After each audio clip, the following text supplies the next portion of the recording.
two APs have the same common difference. दोन arithmetic progression मध्ये sequence आहेत, त्यांचा कॉमन डिफरन्स सेम आहे, जो आपण डी मानूया.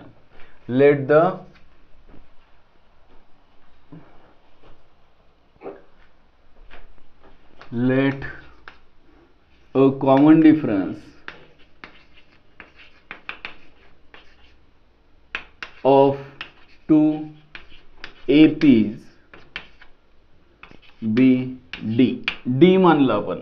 कॉमन डिफरन्स दोन AP मध्ये, दोन सिक्वेन्स अरिथमेटिक प्रोग्रेशन मध्ये आहेत आणि त्यांच्यामधला कॉमन डिफरन्स आपण D मानलं. म्हणजे पहिला AP जो आहे त्याची फर्स्ट टर्म A असेल तर दुसरी A+D असेल, तिसरी A+2D असेल. पण दुसरा AP आहे त्याची फर्स्ट टर्म B असेल तर सेकंड टर्म B+D, B+2D असं काहीतरी असेल. आणि फर्स्ट टर्म त्यांनी ऑलरेडी मेन्शन केलेली आहे, त्यामुळं first term and the first term are, पहिल्या AP ची फर्स्ट टर्म आपण A1 घेऊया जी 3 दिलेली आहे आणि दुसऱ्या AP ची फर्स्ट टर्म B1 घेऊया जी 8 दिलेली आहे. क्वेश्चन समजलं का बघा? काय बाकी आहे का? प्रश्न लिहिलेला आहे का सगळ्यांनी? दोन अरिथमेटिक प्रोग्रेशन मध्ये सिक्वेन्स आहे, टू APs, यांचा दोन्ही सिक्वेन्स मधला कॉमन डिफरन्स काय आहे तर सेम आहे, सेम कॉमन डिफरन्स. म्हणजेच पहिल्याचा D असेल कॉमन डिफरन्स तर सेकंडचा पण कॉमन डिफरन्स D आहे.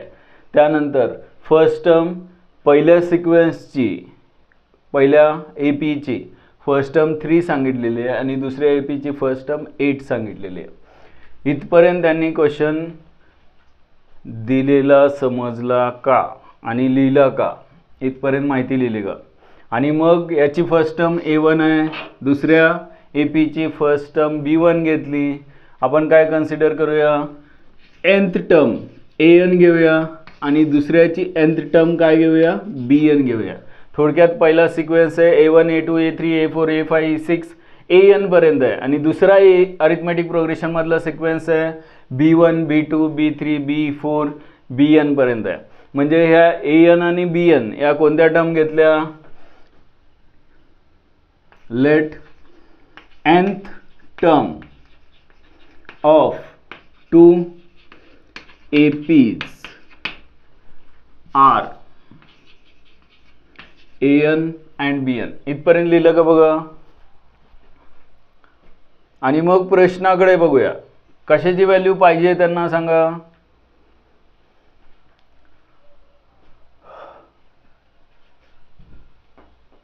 पहिला क्वेश्चन काय आहे? कशाची व्हॅल्यू पाहिजे?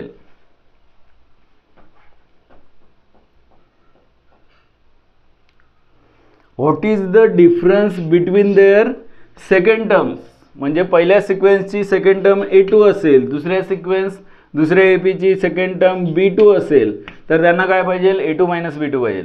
त्यानंतर सेकंड क्वेश्चन विचारलंय त्यांनी, what is the difference between their fourth term. पहिल्या सिक्वेन्स A मध्ये त्याची nth टर्म AN आहे, फोर्थ टर्म काय असणार आहे? A4 असणार आहे. आणि BN nth टर्म आहे दुसऱ्या AP ची, त्याची फोर्थ टर्म असणार आहे B4. म्हणजेच A4 - B4 विचारलेलं आहे त्यांनी सेकंड मध्ये. थर्ड मध्ये काय विचारलंय तर A10 - B10 विचारलंय. 30th A30 - B30 विचारलंय. असे 4 क्वेश्चन त्यांनी विचारलेत. याच्यामध्ये काय अडचण आहे का बघा? आता काय करूया आपण तर हे एक एक सॉल्व करायला नको. मी काय करतो? AN - BN फाइंड करूया आपण. AN - BN फाइंड करूया. सिंपल आहे एकदम. AN - BN मध्ये जे काही एक्सप्रेशन येईल n च्या फॉर्म मध्ये जर असेल तर त्याच्यामध्ये n ची व्हॅल्यू 2 टाकली तर सेकंड टर्म मधला डिफरन्स मिळेल. n ची व्हॅल्यू 4 घेतली तर फोर्थ टर्म मधला डिफरन्स मिळेल. n ची व्हॅल्यू 10 घेतली तर 10th टर्म मधला डिफरन्स मिळेल आणि n ची व्हॅल्यू 30 घेतली तर 30th टर्म मधला डिफरन्स मिळेल. मग या चारही प्रश्नाचे उत्तर एकदम सिंपल आहे. AN - BN फाइंड करायचं आहे. AN n टर्म असेल आणि BN दुसऱ्या AP ची n टर्म असेल ज्यांच्या फर्स्ट टर्म A1 आणि B1 दिलेले आहेत. तर हिअर n टर्मचा फॉर्म्युला लिहा. AN = काय येणार? a1 plus n minus 1 into D and bn म्हणजे सेकंड एपीची n टर्म काय येणार, तर फर्स्ट टर्म काय आहे b1 plus n minus 1 into इथे डी, दोन्हीकडे कॉमन डिफरन्स सेम सांगितलेलं आहे. इथे फर्स्ट टर्म आहे 3 आणि इथे फर्स्ट टर्म आहे 8. Therefore an is equal to 3 plus n minus 1 into difference d ची व्हॅल्यू आपण डीच कन्सिडर केली नाही का, D and bn is equal to b1 ची व्हॅल्यू फर्स्ट टर्म दुसऱ्या एपीची फर्स्ट टर्म सांगितलेली आहे त्यांनी 8 plus n minus 1 into D, आणि मग हे आलं इक्वेशन 1, हे आलं इक्वेशन 2. दोघांची काय करायची, सबट्रॅक्शन करायची. आपल्याला काय फाइंड करायचं आहे, an minus bn. Therefore an minus bn is equal to हे इक्वेशन आणि हे इक्वेशन दोघांची सबट्रॅक्शन करायची आहे. त्यासाठी मी काय करतो, लाईक टर्मची सबट्रॅक्शन करतो, किंवा ठीक आहे ब्रॅकेटमध्ये घेतो 3 plus n minus 1 into D आणि मायनस bn काय आहे 8 plus n minus 1 into D. बघितल्याबरोबर तुमच्या लक्षात येईल n minus 1 multiply by D same term आहेत, सबट्रॅक्शन केल्यानंतर या कॅन्सल होणार आहेत. म्हणजेच 3 मायनस 8 किती, तर मायनस 5. म्हणजेच an मायनस bn काय मिळालं, मायनस 5. म्हणजेच डिफरन्स किती मिळालं, मायनस 5. मग यांची व्हॅल्यू 2 टाकली तरी मायनस 5 येणार आहे, का तर ही व्हॅल्यू काय आलेली आहे, कॉन्स्टंट आलेली आहे. देअरफॉर a4 मायनस b4 पण काय येईल, मायनस 5 येईल. सगळ्यांचं उत्तर सेम राहील, बदलणार नाही. हे यांच्या फॉर्ममध्ये आलं असतं तर मात्र डिफरन्स काय आला असता, यांवर डिपेंड असता. म्हणजेच तुम्ही जर सिक्वेन्स काही जरी असेल, दोन्हीमधली फर्स्ट टर्म काही पण असू दे, पण कॉमन डिफरन्स जर सेम आहे दोन्हीकडे, तर मग एपीमध्ये दोन्हीच्या 4 टर्ममधला डिफरन्स, दोन्हीच्या 10 टर्ममधला कुठल्याही टर्ममधला डिफरन्स हा काय येणार आहे, कॉन्स्टंट येणार आहे, आणि जो काय असणार आहे मायनस 5. शेवटी स्टेटमेंट लिहू शकता. देअरफॉर या सगळ्यांचा आन्सर काय येईल, तर मायनस 5.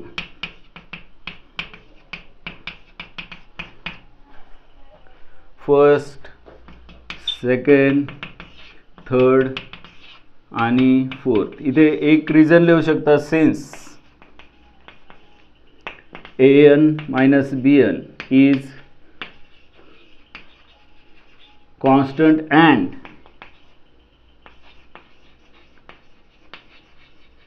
इंडिपेंडंट ऑफ n वर डिपेंड नाही आहे. देअरफॉर हे सगळ्याची व्हॅल्यू काय असणार आहे, सगळ्यांचा डिफरन्स काय असणार आहे, तर मायनस 5 असणार आहे. 1 2 3 6 आणि 7 कोणतरी येऊन गेलं का, काय एवढेच आले होते, हां तबसुम येऊन गेले.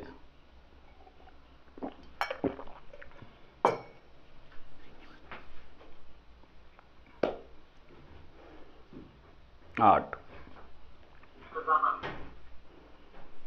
काय झालं,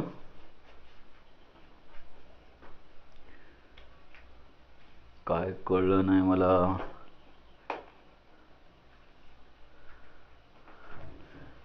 हां झाला का क्वेश्चन, सगळ्यांचा प्रश्न मी बदलतो. क्वेश्चन लिहिला असेल तुम्ही, सोल्युशन लिहायचं असेल, सोल्युशनमध्ये पण जास्त काय नाही आहे. 8 जणांपैकी 4 जण तर व्यवस्थित लिहित असतील, 4 जण समजून घेत असतील, आणि राहिलेले नाही राहिलं ना. पुढे बघा, पुढचे क्वेश्चन थोडे वेगळे आहेत.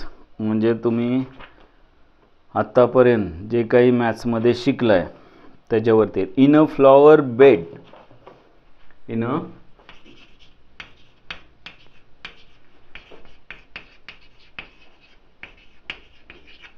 bed there are 23 rose plants in the first row.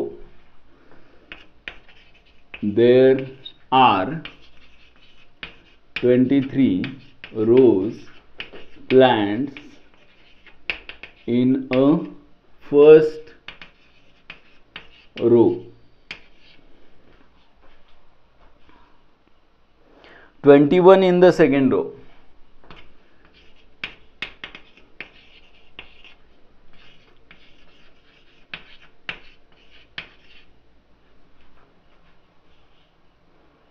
19 in the third row and so on.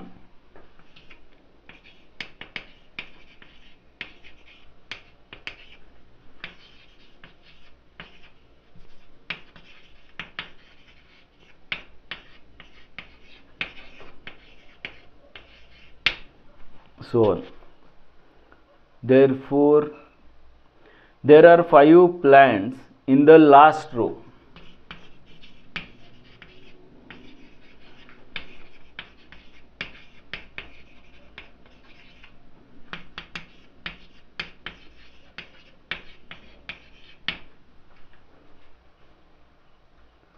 How many rows are there in the flower bed?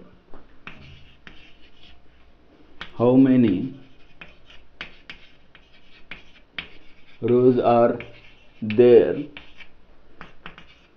in the flower bed?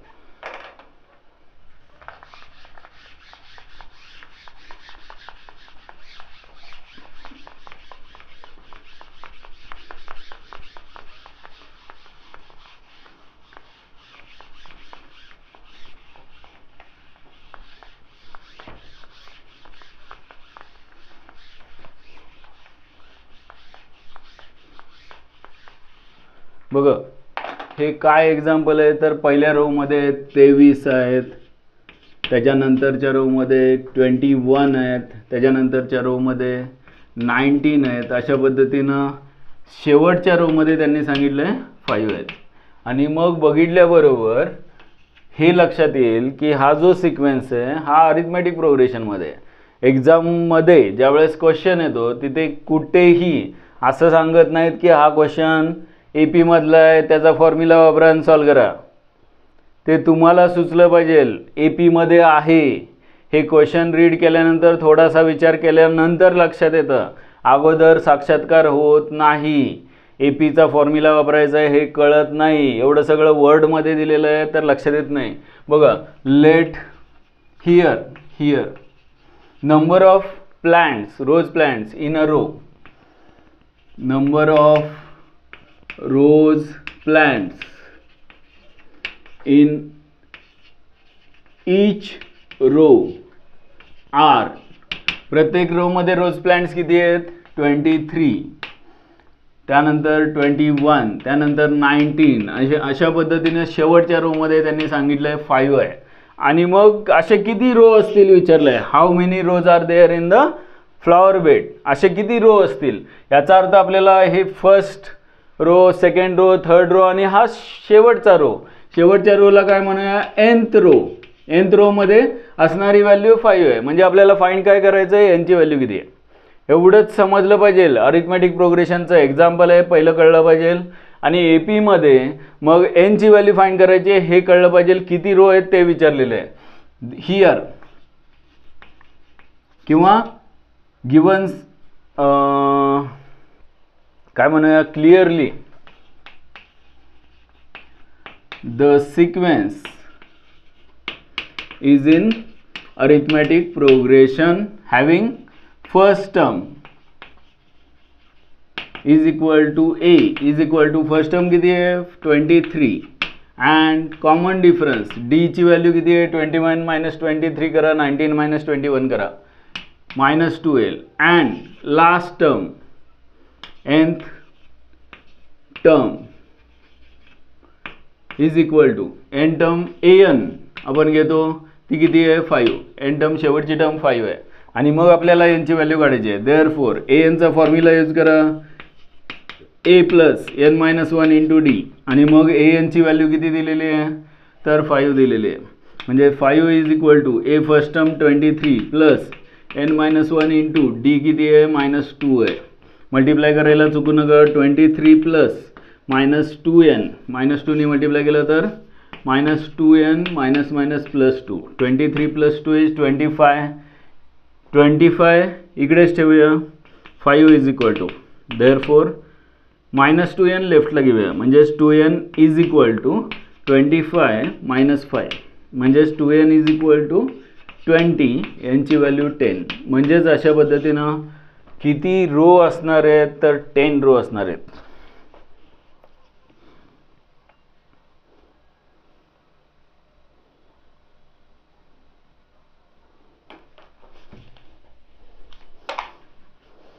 NCERTच्या टेक्स्टबुकमधला question आहे हा. Therefore there are 10 rows of rose plants. Therefore there are 10 rows of rose plants. 2 रोज काय प्रकार आहे बघा, समजलं का बघा, लिहिताय का बघा.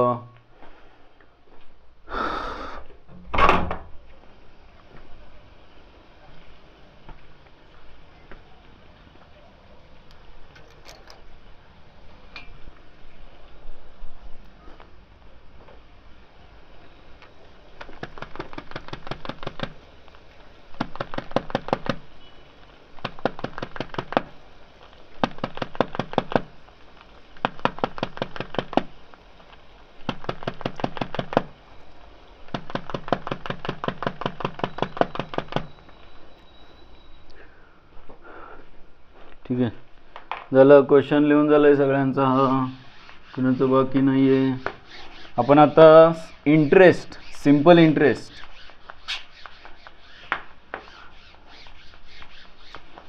बँकेमध्ये काही अमाऊंट तुम्ही ठेवलेली आहे आणि मग सिंपल इंटरेस्टने दर वर्षाची अमाऊंट किती होईल असा क्वेश्चन आहे. बघूया. A sum of ₹1000, sum of ₹1000. Question लिहून घ्या पुढचा. Is invested at 8% simple interest per annum. Is invested at 8% simple interest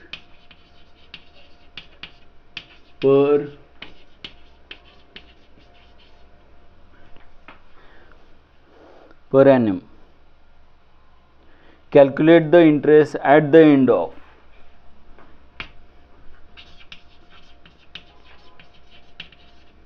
Calculate the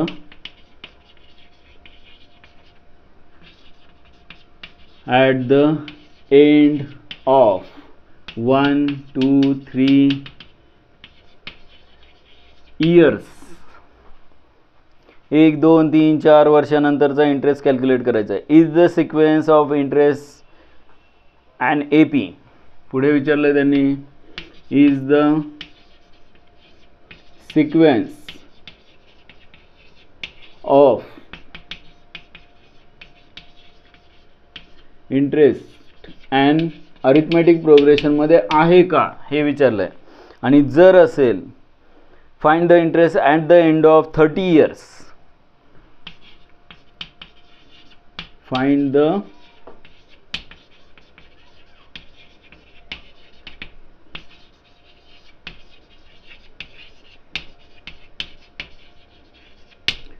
NCERT च्या टेक्स्टबुकमध्ये क्वेश्चन आहे हा.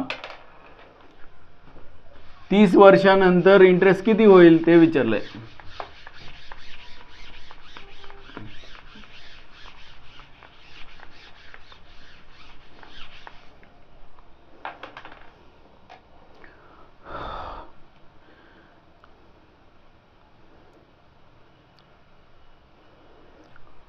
बघा इथे काय माहीत पाहिजे आपल्याला, सम अमाऊंट म्हणजे याला आपण प्रिन्सिपल म्हणतो. थोडंसं आपले कंपाऊंड इंटरेस्ट, सिंपल इंटरेस्ट टॉपिकमध्ये बघितलेले फॉर्म्युले, याची रिव्हिजन आहे असं समजायला हरकत नाही. की एक अमाऊंट आपण प्रिन्सिपल अमाऊंट गुंतवलेली आहे आणि ती किती आहे 1000 म्हणजे, आणि त्याचा इंटरेस्ट कॅल्क्युलेट करायचा आहे. इंटरेस्टला काय म्हणूया आपण, IN म्हणूया. आणि कोणत्या वर्षी विचारलं आहे तर 30 years विचारलं आहे. N इयर्ससाठी IN म्हणूया. Let IN be the interest for N years. N वर्षासाठी IN इंटरेस्ट असेल तर मग आता first year, second year, third year म्हणजे यांची व्हॅल्यू चेंज होणार आहे. अगोदर IN चा फॉर्म्युला काय माहिती आहे तुम्हाला इंटरेस्टचा, PRT upon 100, where P is the principal म्हणजे कोणतं, PAL का PLE, बरोबर आहे का? प्रिन्सिपल म्हणजे पाल ना, नाही ते तुमचा पाल म्हणजे तुमचा तो हेडमास्टर, PLE इथे प्रिन्सिपल म्हणजे PLE आणि हेडमास्टरला प्रिन्सिपाल म्हणतात. आणि मग R म्हणजे काय, rate of interest, rate of. T म्हणजे काय, नंबर ऑफ, या केसमध्ये इयर्स. आपण N घेतोय, T म्हणजे काय, N घेतोय, म्हणजेच IN चा फॉर्म्युला काय येणार, रेट ऑफ प्रिन्सिपल अमाऊंट किती दिलेली आहे त्यांनी, 1000 रुपीज 1000, आणि रेट ऑफ इंटरेस्ट किती दिलं आहे, 8%, आणि N ची व्हॅल्यू Nच घ्यायची आहे. म्हणजेच IN चा formula 1000 multiply by 8 multiply by N divided by 100. 100 चे 2 0 कॅन्सल झाले, म्हणजे 8 मल्टिप्लाय बाय 10 म्हणजे 80N. इक्वेशन 1 आलं. इंटरेस्टचा फॉर्म्युला जो मिळाला, क्लिअरली इथे दिसतंय की हे जे आहे लिनियर इक्वेशन आहे, यांच्या फॉर्ममध्ये लिनियर इक्वेशन आहे. आपण ऑलरेडी बघितलं होतं, लिनियर इक्वेशन असेल यांच्या फॉर्ममध्ये तर तो अरिथमॅटिक प्रोग्रेशनमध्ये सिक्वेन्स असतोच, प्रूव्ह करायची गरज नाही, हे आपण ऑलरेडी प्रूव्ह केलेलं आहे. त्यामुळे here IN is the linear equation, की इक्वेशन म्हणा किंवा पॉलिनॉमियल म्हणा, linear in N. Therefore sequence of interest is an AP. Therefore sequence of is an arithmetic progression. आणि मग therefore sequence काय असेल तर I1 I2 I3 1 2 3 वर्षासाठी त्यांनी विचारलं आहे, म्हणजेच 30 इयर्ससाठी नंतर कॅल्क्युलेट करायचं आहे. शेवटी IN घेऊया, N टर्म. मग I1 किती येणार, यांची व्हॅल्यू 1 असेल तर 80 × 1 म्हणजे 80. I2 काय येणार, 80 × 2 म्हणजे 160. I3 काय येणार, 8 3 240. आणि मग IN ही लास्ट टर्म असणार आहे, दॅट इज 80N. हा झाला सिक्वेन्स. आणि मग याची कोणती टर्म फाइंड करायची आहे तर N term. Therefore N term म्हणजे sorry for N is equal to 30 years, 30 वर्षानंतरचा इंटरेस्ट किती असेल तर 80 multiply by 30 2400 at the end of 30 years. वर्डमध्ये लिहा शेवटी answer. Therefore interest at the end of 30 years is equal to rupees 2400. Therefore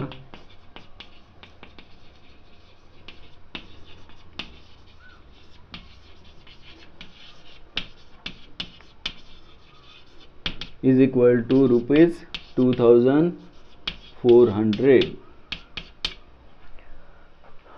बघा झालं का, बरोबर आहे का?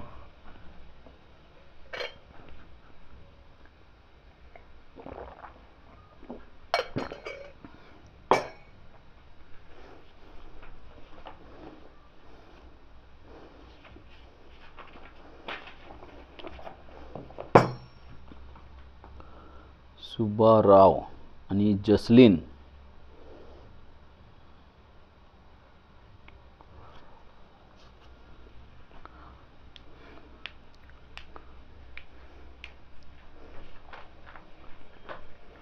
क्वेश्चन झालेलं आहे सगळ्यांचं लिहून,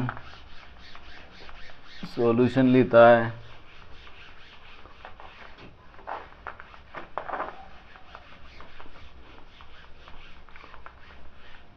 सेकंड लास्ट क्वेश्चन बघूया, संपेल आता. लोअर ऑर्डर थिंकिंग स्किल्सचे example. Subbarao started work in 1995 at an annual salary of rupees 5000.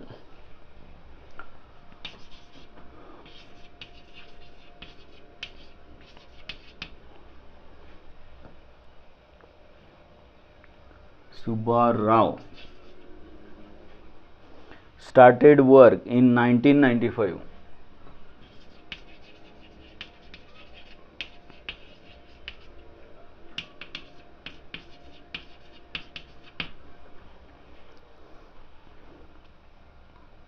At an annual salary of rupees 5,000. At an annual salary of rupees 5,000 and received rupees 200 raise each year. And received rupees 200 raise. सॅलरीमध्ये दरवर्षी 200 रुपये वाढतात असं सांगितलं आहे, म्हणजेच त्याला difference म्हणू शकतो आपण. In what year did his annual salary will reach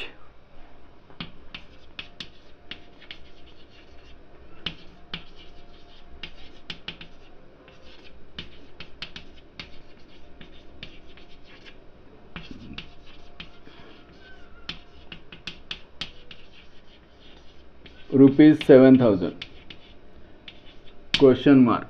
7,000 रुपये सॅलरी कधी होईल हे विचारलं. बघ क्वेश्चन समजतोय का?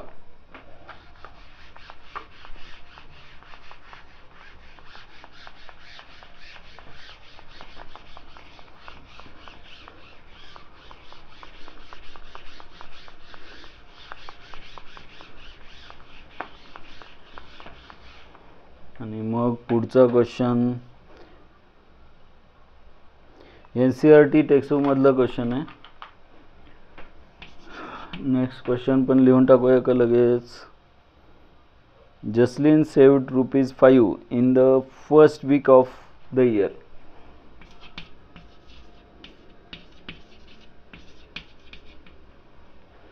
Jasleen saved rupees 5 in the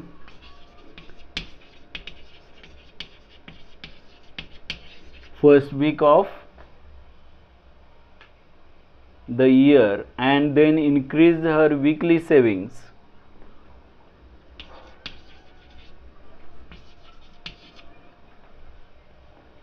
and then increased व पुढचा क्वेश्चन जो आहे हा समजतोय का बघा. सुरुवात कुठून करणार. Increase her weekly savings by rupees 1.75 each week. by rupees 1.75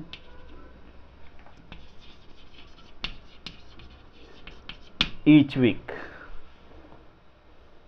In what week will her weekly savings be?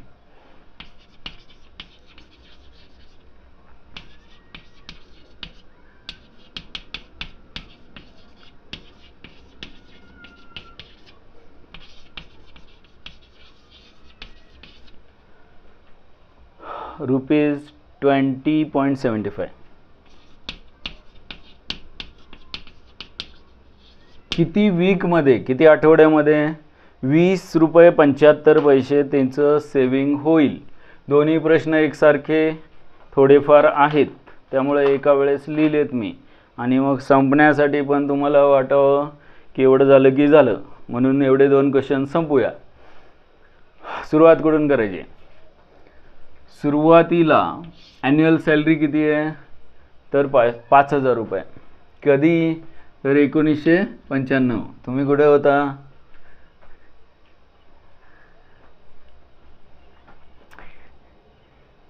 माझं इंजिनिअरिंगचं फर्स्ट इयर होतं. हे 95 आणि ही व्हॅल्यू जी आहे 0.75 1.75 सेविंग आठवड्याचं, हे बघून थोडंसं लक्षात आलं माझ्या की फर्स्ट इयरला आम्ही ॲडमिशन घेतलं होतं, हॉस्टेलला गेलो होतो. आणि हॉस्टेलला आमच्याकडे पैसे असायचे, पण आमची इच्छा असायची चहा प्यायची रोज सकाळी मस्तपैकी पहाटे लवकर जाऊन चहा प्यायचा, फ्रेश व्हायचं, कॉलेज वगैरे सगळं नंतर करायचं, अगोदर पहिला चहा, मग गाड्यावर जायचं, गाड्यावर चहा असायचा, फुल चहा 1 रुपये, आणि मग हा फुल ग्लास असायचा. ग्लास म्हणजे तुम्हाला छोटा ग्लास छान असतो, मंजूचा गाडा होता, वालचंद कॉलेज ऑफ इंजिनिअरिंग सांगलीच्या बाहेर, एकदम फेमस. आणि मग हाफ म्हणण्यापेक्षा कटिंग चहा असायचा ₹0.75, 75 पैशाला. मग आम्ही काय करायचो, गंमत करायचो, आम्ही 75 पैशाचा कटिंग चहा घ्यायचो. का तर 3 दिवस चहा घेतल्यानंतर आम्हाला किती वाचायचे, ₹0.25 वाचायचे, 25 पैसे वाचायचे एका चहा मागे. आणि मग 3 दिवस 75 पैशांनी चहा घेतला की मग 0.75, एक चहा फ्री मिळायचा आम्हाला 4थ्या दिवशी. आणि मग अशा पद्धतीनं आम्ही कॅल्क्युलेशन करायचो. आणि इच्छाच असायची आम्हाला वाचवायची, का तर दुसरीकडे मूवीला जायचं असायचं, कुठेतरी पॉकेट मनीचा उपयोग चांगला करायचा आहे. मग त्यासाठी 1 रुपयाच्या ऐवजी आम्ही 75 पैशाचा चहा प्यायचो मस्त, आणि दिवसाची सुरुवात छान करायचो. आता 10 रुपयाशिवाय मिळत नाही, कटिंग मिळतच नाही बहुतेक. 1995ला एवढी अमाऊंट होते. चहा 1 रुपयाला, 75 रुपयाला कटिंग, 75 पैशाला कटिंग. आणि मग 5,000 रुपये वर्षाची सॅलरी सांगितली आहे सुबारावची, चालेल ना? 5,000 रुपये वर्षाची सॅलरी, एका महिन्याची किती तुम्ही कॅल्क्युलेट करा.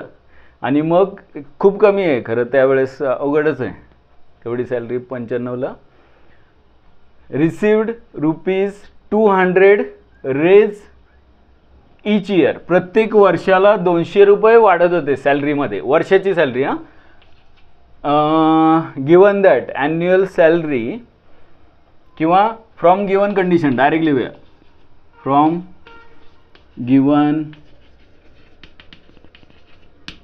Condition annual salary will be, किंवा सिक्वेन्स फॉर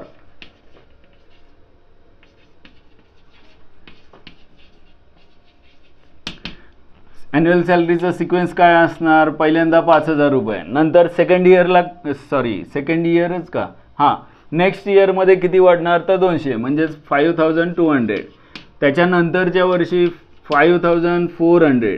200 रुपये आमच्या एका दिवसात कुठे जातात कळत नाही, बाहेर काय पार्टी असते ना, आईस्क्रीम असेल काय असेल, पण त्या काळात वेगळं होतं थोडंसं. आणि मग त्यांनी विचारलं की ही जी व्हॅल्यू आहे ती 7,000 कधी होईल,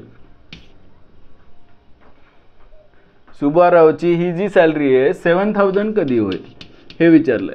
म्हणजेच आपल्याला first year, second year, third year कितव्या वर्षी 7,000 होणार हे कॅल्क्युलेट करायचं आहे. म्हणजे किती वर्षांनी 7,000 होणार हे काढायचं आहे. म्हणजेच nth टर्म आपण जर 7,000 कन्सिडर केली तर यांची व्हॅल्यू कॅल्क्युलेट करायची आहे. हियर किंवा सिक्वेन्स ऑफ ॲन्युअल सॅलरी. हां बोला, काय आलं सर? त्याचा आन्सर 2006 आहे का? अरे हां कशाचं 2006 काहीतरी चुकलं का बघा, कारण 1995ला फर्स्ट टर्म आहे 95. मग यांची व्हॅल्यू किती आली आहे त्यानुसार मग 96, 97 असं करत. हां n=11 आले. बरोबर, n=11 आले. याचा अर्थ ही फर्स्ट टर्म आहे, म्हणजेच ही 11वी असणार आहे. मग फर्स्ट टर्म जर 1995 असेल तर मग 11वं वर्ष 2005 नसणार आहे, 10th इयर 2005 असणार आहे. कळतंय? 11वं वर्ष काय असणार आहे 11th इयर, म्हणजेच 2000 किती असणार 6 असणार का?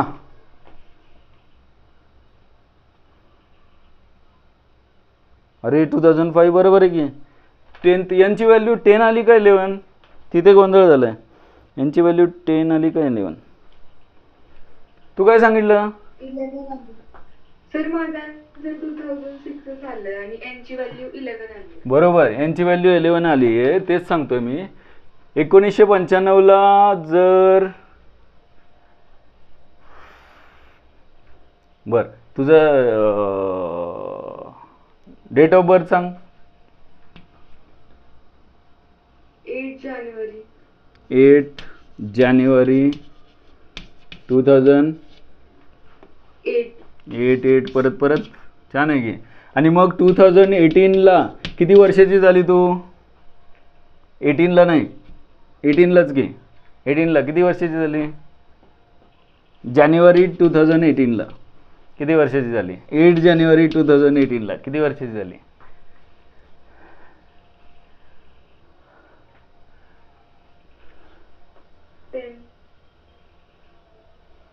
हां, आणि मग तुझा आन्सर काय आलाय? 2005 आलंय का 2006 आलंय तुझं? 2006 आलं. हां, मग ते चुकीचं आहे ना. 10 इयर्स असतं तर 2006 आलं असतं. 2000 अरे काय चाललंय, 1995 नंतर 2005 हे इयर्स किती वर्षानंतर येणार आहे? 10 वर्षानंतर का 11 वर्षानंतर? हे काय आहे? 10 इयर्स म्हणजे किती वर्षानंतर 2005 येणार? 10 म्हणजे 11 वर्षानंतर काय आलं पाहिजे? 2006. अरे मग त्यांनी आन्सर 2005 का दिलंय?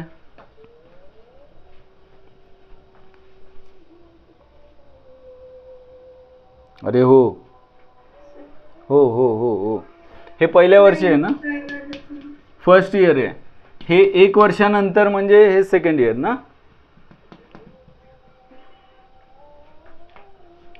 हे 1 वर्षानंतरची सॅलरी नाही आहे, सुरुवातीची आहे ना. स्टार्टेड म्हणजे सुरुवातीची आहे का 1 वर्षानंतरची आहे? पहिल्या वर्षानंतरची सॅलरी आहे का पहिल्या वर्षीची सॅलरी आहे ही? इथे गंमत आहे. म्हणजे 1 वर्ष पूर्ण कुठे होणार? इथे 0 इयर्स कंप्लीट झाले, म्हणजे 1 इयर कंप्लीट झालं ते सेकंड टर्मला झालं. म्हणजे 11व्या टर्मला किती वर्ष पूर्ण होणार?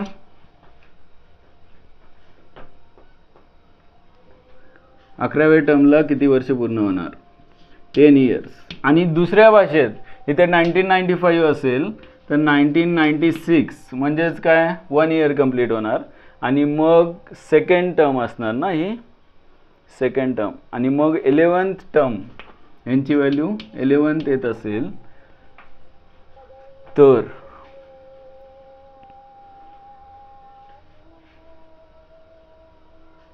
बरोबर आहे की रे.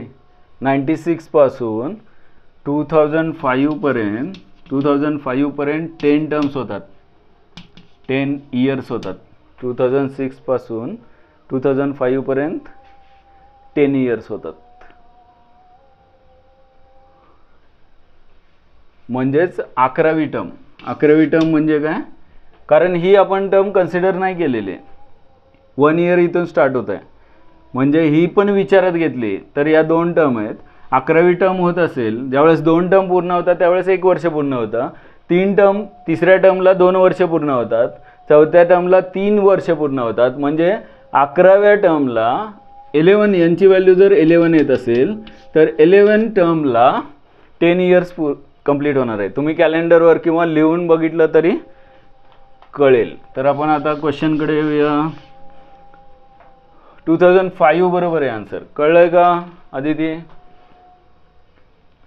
का अजून कन्फ्युजन नसेल? आणि मग काय करूया, तर इथे फर्स्ट टर्म काय आहे? फर्स्ट टर्म 5000 आहे आणि कॉमन डिफरन्स क्लिअर आहे. कॉमन डिफरन्स किती आहे तर 200 आहे. आणि इथे nth term an is equal to काय 7000. आणि मग n टर्मचा फॉर्म्युला घेऊ. a plus n minus 1 into D मध्ये 7000 is equal to ai 5000 is equal multi plus n minus 1 यांची व्हॅल्यू काढायची आहे इंटू 200. 5000 मायनस करूया 7000 मधून म्हणजे 2000 राहतील.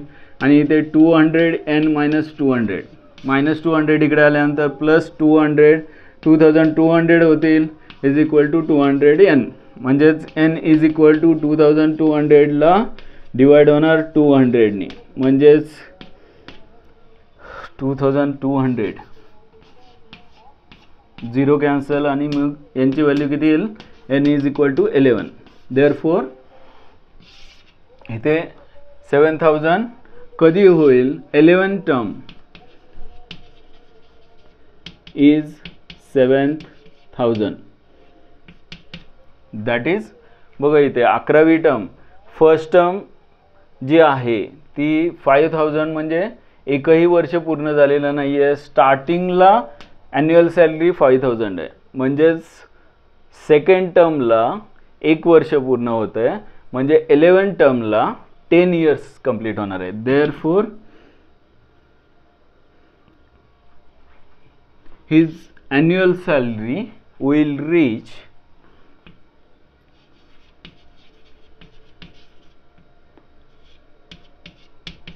Subbarau's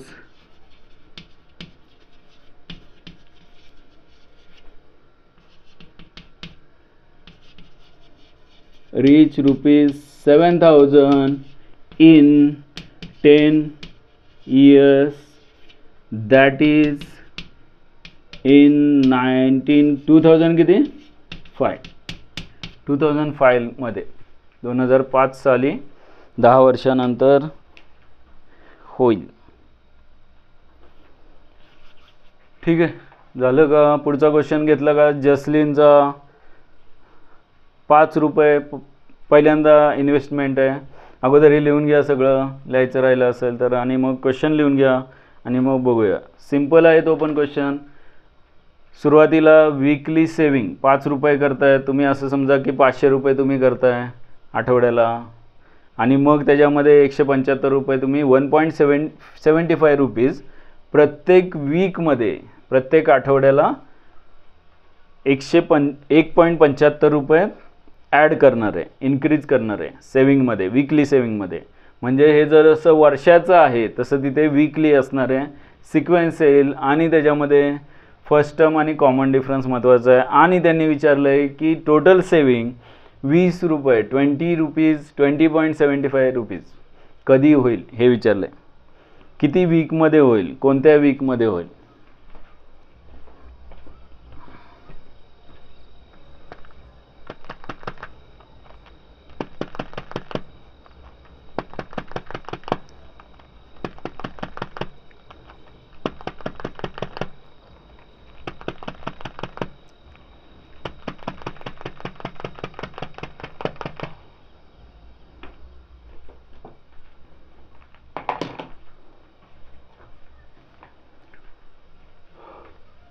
फ्रॉम गिवन डेटा असं म्हणू शकता. सुरुवातीला तुम्ही जसलिन्स वीकली सेविंग विल बी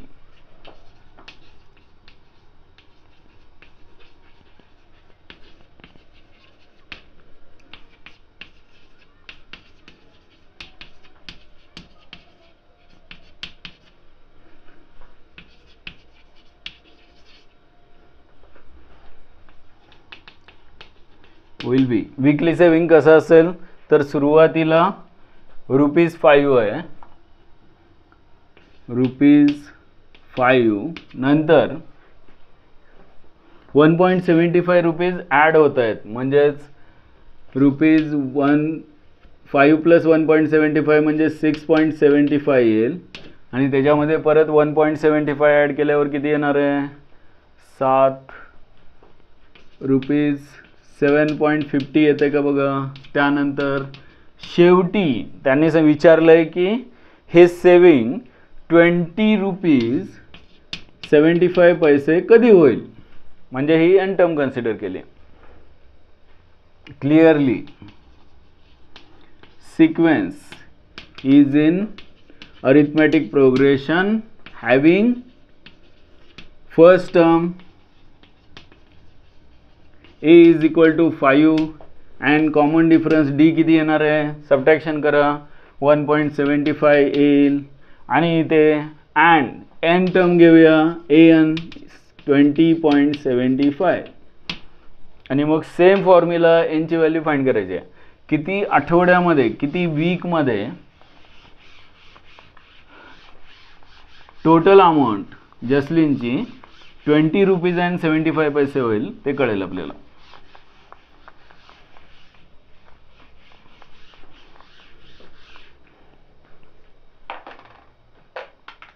बघा तुमच्याकडे आपल्या टेक्स्टबुकमध्ये, महाराष्ट्र बोर्डमध्ये हे दोन्हीसुद्धा NCERTच्या टेक्स्टबुकमधले क्वेश्चन आहेत हां, वेगळं काही नाही आहे. पण या लेवलचे क्वेश्चन मला नाही वाटत महाराष्ट्र बोर्डच्या टेक्स्टबुकमध्ये आहेत. मी बघितलं नाही, तुम्ही असतील तर बघा. असेच क्वेश्चन महत्त्वाचे आहेत.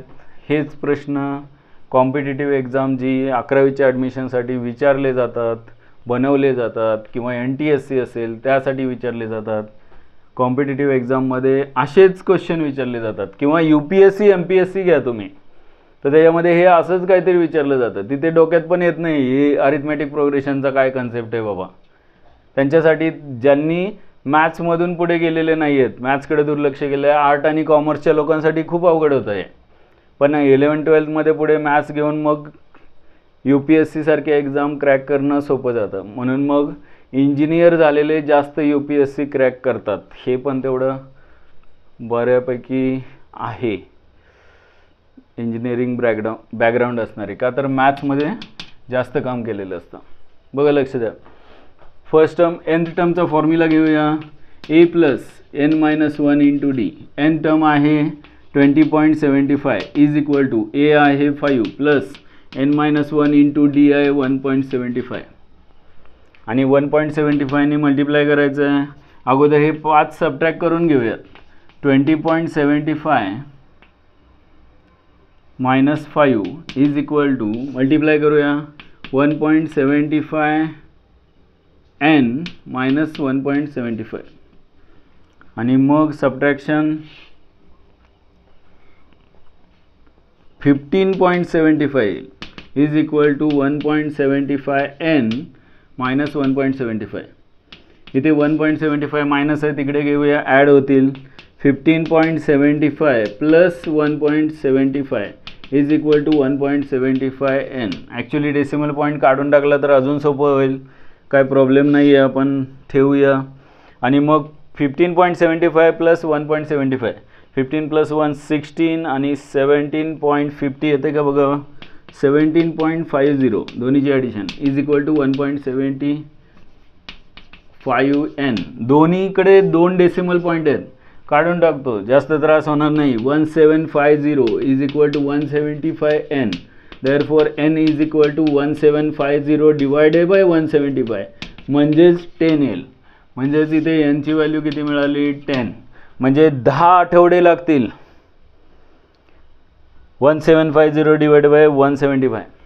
म्हणजे जसलीनचे जे सेविंग आहे ते 20 रुपये 75 पैसे होण्यासाठी 10 आठवडे म्हणजे 2.5 महिने लागतील.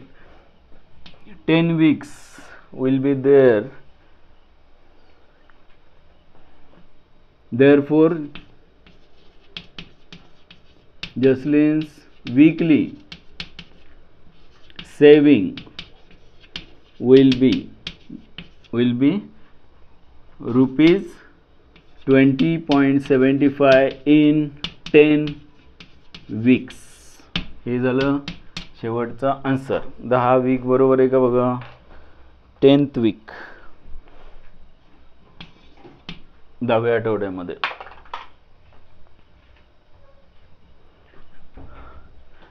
कॉर्डिनेट हां बोला, काय शंका आहे का, काय विचारायचं. 1.75 डायरेक्टली डिवाइड केलं तर नाही. सुरुवातीलाच का, म्हणजे कसं म्हणते इथे का डेसिमल पॉईंट न काढता म्हणते. नाही n-1 इंटू 1.75 इथेच डिवाइड करायचं म्हणते. इथे याला डिवाइड करता येईल, प्रॉब्लेम नाही, याला पण डिवाइड करता येईल का नाही माहीत नाही. 5 ला पण डिवाइड करावं लागेल ना, 5 ला करावं लागेल, याला पण करावं लागेल, याला पण करावं, तिन्ही टर्मला असंच म्हणते ना. मग इथे याला इथे कॅन्सल होईल, काही प्रॉब्लेम नाही. फाईव्हला डिवाईड करताना मग 500 डिवाइड बाय 175 होईल इथे. मग ते करावं लागेल. आणि 20.75चं 1.75 म्हणजे 2075 डिवाइड बाय 175 होईल. तिथे भाग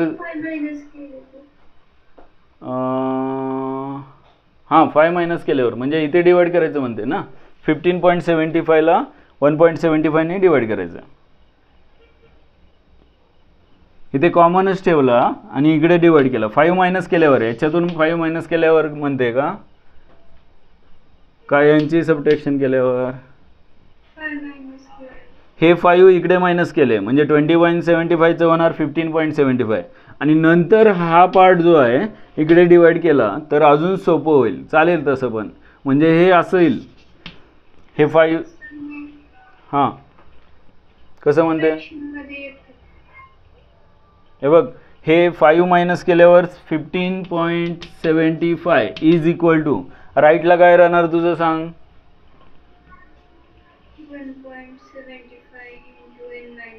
1.75 इंटू n-1 चालेल. आणि मग इथे 1.75 डिवाइड केलं आहे. 15.75 डिवायडेड बाय 1.75 यांची डिव्हिजन किती आली सांग. 9 आली पाहिजे. हे 2 0 कॅन्सल झाले. डेसिमल पॉईंट कॅन्सल झाले म्हणजे 1575 divided by 175 is equal to n-1. हे 175च्या मल्टिपल 9th मल्टिपल आहे का. 9नी मल्टिप्लाय केल्यावर 1575 येणार आहे. 1575ला 175ने पूर्ण भाग जातच असणार आहे आणि याचा आन्सर आहे 9 येणार आहे. आणि हा -1 इकडे आल्यानंतर n+9 + 1 म्हणजे 10 येईल. यांची व्हॅल्यू 10च येईल. तुझं इथली डिव्हिजन चुकली आहे का त्यामुळे मग पॉईंटमध्ये येते म्हणते का. शबाश.